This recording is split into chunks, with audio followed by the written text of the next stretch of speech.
सुप्रभात बच्चों, स्वागत है आपका श्री एकेडमी ऑनलाइन कक्षा में। बच्चों, आज हम पढ़ेंगे पाठ 2 वाक। वाक का अर्थ है वाणी। इसके रचयिता हैं कवयित्री लल दद्य, जो कश्मीरी भाषा की प्रसिद्ध कवयित्री हैं। तो आइए लल दद्य के विषय में जानते हैं। लल दद्य का जन्म 1320 ईस्वी के आसपास कश्मीर स्थित पामपोर गांव में हुआ था। लल दद्य का जन्म 1320 ईस्वी के आसपास कश्मीर स्थित पामपोर गांव में हुआ था। लल दद्य को लल्लेश्वरी, लला, लल योगेश्वरी, ललारिफा आदि नामों से भी जाना जाता है। लल दद्य को लल्लेश्वरी, लला, लल योगेश्वरी, ललारिफा आदि नामों से भी जाना जाता है। वे 14वीं सदी की एक भक्त कवयित्री थी, जो कश्मीर की शैव भक्ति परंपरा और कश्मीरी भाषा की एक अनमोल कड़ी मानी जाती है। कश्मीरी संस्कृति और कश्मीर के लोगों के धार्मिक और सामाजिक विश्वासों के निर्माण में लल्लेश्वरी का अत्यंत महत्वपूर्ण स्थान है।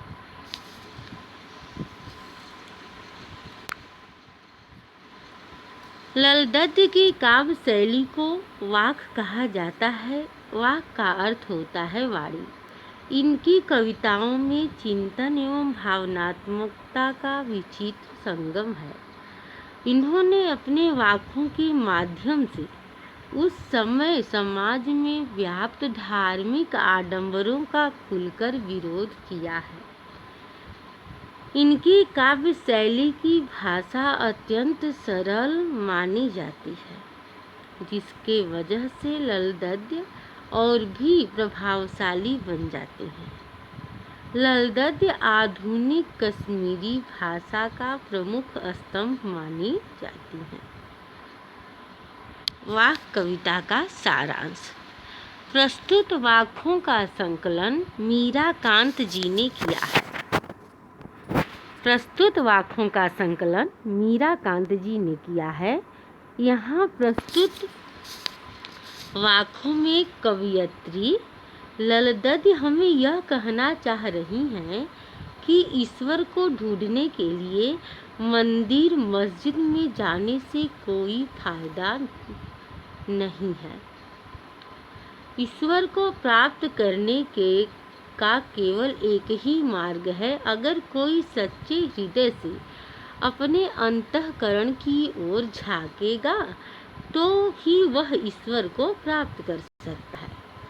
लल दद्य के अनुसार आत्मज्ञान ही सच्चा ज्ञान है, जो हमें आडंबरों से भरी इस समाज रूपी नदी में डूबने से बचा सकता है। उन्होंने धार्मिक तथा अन्य भेदभावों का विरोध किया है और ईश्वर को एक बताया है। उनके अनुसार सद्कर्म के द्वारा ही हम इस माया जाल से मुक्त हो सकते हैं। कवयित्री के अनुसार हम सद्कर्म तभी कर सकते हैं जब हम अपने अंदर बसे अहंकार से मुक्त हो पाएंगे। तो ये था बच्चों वाक कविता का सारांश। प्रस्तुत वाकों का संकलन मीराकांत जी ने किया है। यहाँ प्रस्तुत वाकों में कवयित्री लल दद्य हमें यह कहना चाह रही हैं कि ईश्वर को ढूंढने के लिए मंदिर मस्जिद में जाने से कोई फायदा नहीं होगा। ईश्वर को प्राप्त करने का केवल एक ही मार्ग है। अगर कोई सच्चे हृदय से अपने अंतःकरण की ओर झांकेगा तो ही वह ईश्वर को प्राप्त कर सकता है। लल दद्य के अनुसार आत्मज्ञान ही सच्चा ज्ञान है, जो हमें आडंबरों से भरी इस समाज रूपी नदी में डूबने से बचा सकता है। उन्होंने धार्मिक तथा अन्य भेदभावों का विरोध किया है और ईश्वर को एक बताया है। उनके मुख अनुसार सद्कर्म के द्वारा ही हम इस माया जाल से मुक्त हो सकते हैं।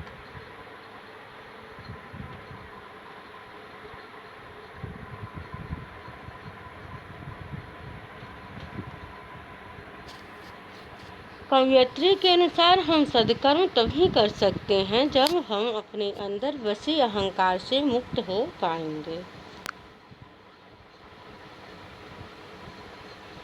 वाक का भावार्थ आइए देखते हैं। रस्सी कच्चे धागे की खींच रही मैं नाव, जाने कब सुन मेरी पुकार, करें देव भव सागर पार।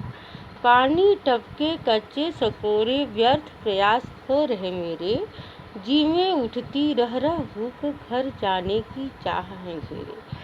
प्रस्तुत पंक्तियों में कवयित्री जी कहती हैं कि अपने इंतजार और प्रयास का वर्णन किया है कि कब उनका मिलन परमात्मा से हो पाएगा।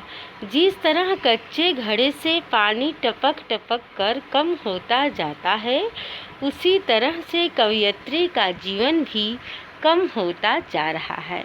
इसी वजह से वे व्याकुल होती जा रही हैं और कब ईश्वर की उनकी पुकार सुनेंगे और इस संसार रूपी सागर से उनका बेड़ा पार लगाएंगे, यह उनके हृदय में भावना विद्यमान है। इन पंक्तियों में कवयित्री ने परमात्मा के निकट जाने वाले प्रयासों को कच्चे धागे से खींची जाने वाली नाव के रूप में बताया है। उन्होंने कच्चे धागे शब्द का प्रयोग इसलिए किया है क्योंकि मनुष्य कुछ समय के लिए ही इस धरती पर रहता है। उसके बाद उसे अपना शरीर त्यागना पड़ता है। धीरे धीरे समय निकलता जा रहा है, पर कवयित्री द्वारा प्रभु मिलन के लिए किए गए सारे प्रयास व्यर्थ होते जा रहे हैं। अब उन्हें ऐसा लग रहा है कि समय खत्म होने वाला है, अर्थात मृत्यु समीप है और अब शायद वो प्रभु से मिल नहीं पाएंगे। इसलिए उनका हृदय तड़प रहा है। वो प्रभु से मिलकर उनके घर जाना चाहती हैं, अर्थात उनकी भक्ति में लीन हो जाना चाहती हैं। तो बच्चों, ये था इस पाठ का भावार्थ। आशा है आप सभी लोग इस पाठ के भावार्थ को समझ गए होंगे। आइए अगले इनके द्वारा रचित वाक्य को देखते हैं। अगला वाक्य क्या है, आइए इसको समझें। खा खाकर कुछ पाएगा नहीं, न खाकर बनेगा अहंकारी, सम खा तभी होगा संभावी, खुलेगी साकल बंद द्वार की। प्रस्तुत पंक्तियों में कवयित्री जी कहती हैं कि अगर हम सांसारिक विषय वासनाओं में डूबे रहेंगे तो कभी भी हमें मोक्ष की प्राप्ति नहीं होगी।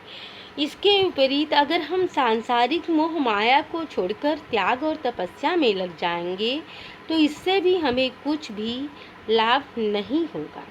भोग का पूरी तरह से त्याग करने पर हमें अहंकार आ जाएगा, जिसकी वजह से हमें मुक्ति अर्थात ज्ञान की प्राप्ति नहीं होगी।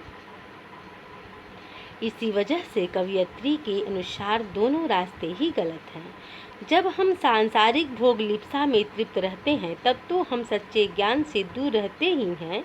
इसके विपरीत जब हम त्याग और तपस्या में लीन हो जाते हैं तब हमारे अंदर अहंकार रूपी अज्ञान आ जाता है, जिसके द्वारा हमें बीच का मार्ग अपनाने के लिए कह रही हैं और हमें सच्चे ज्ञान की प्राप्ति नहीं हो पाती। इसलिए कवयित्री हमें बीच का मार्ग अपनाने के लिए कह रही हैं, जिससे हमारे अंदर वासना और भोग लिप्सा भी नहीं होगी और न ही अहंकार हमारे अंदर पनप पाएगा।